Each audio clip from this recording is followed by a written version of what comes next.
नमस्कार दोस्तों।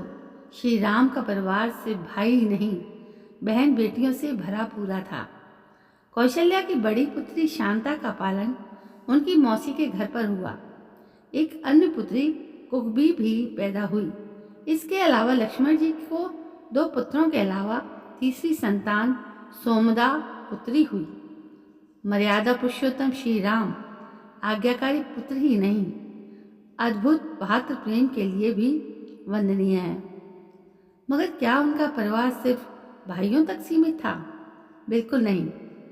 कथाओं और पुस्तकों में अधिकांश जगह उनके भाई लक्ष्मण, भरत और शत्रुघ्न का ही जिक्र है, लेकिन वास्तविकता में उनका बहन बेटियों समेत भरा पूरा परिवार था।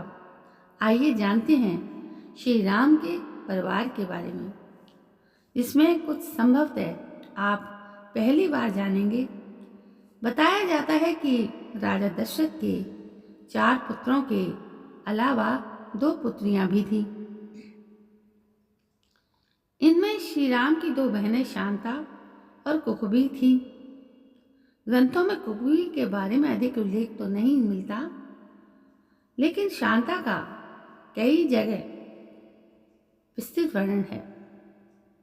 ये राम से बड़ी थी, मगर इनका पालन पोषण माता कौशल्या की बड़ी बहन और राजा रोमपत की पत्नी वर्षिणी के पास रहते हुआ था।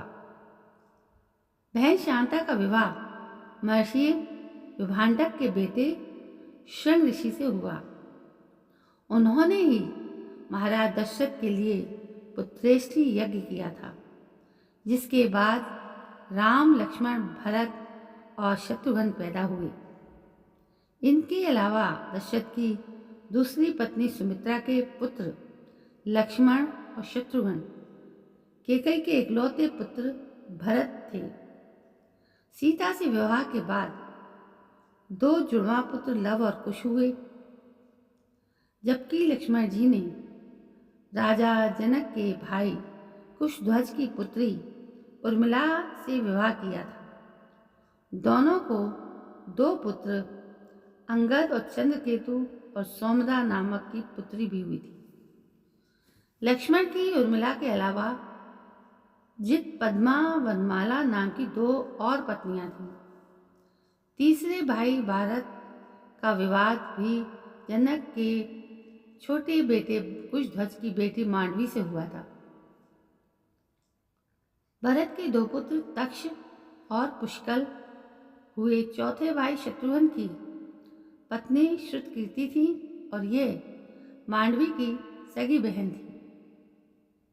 मथुरा का राजा बनाए जाने के बाद श्रुतकीर्ति के साथ रहते हुए शत्रुघ्न के 2 पुत्र सुबाहु और शत्रुघाती हुए।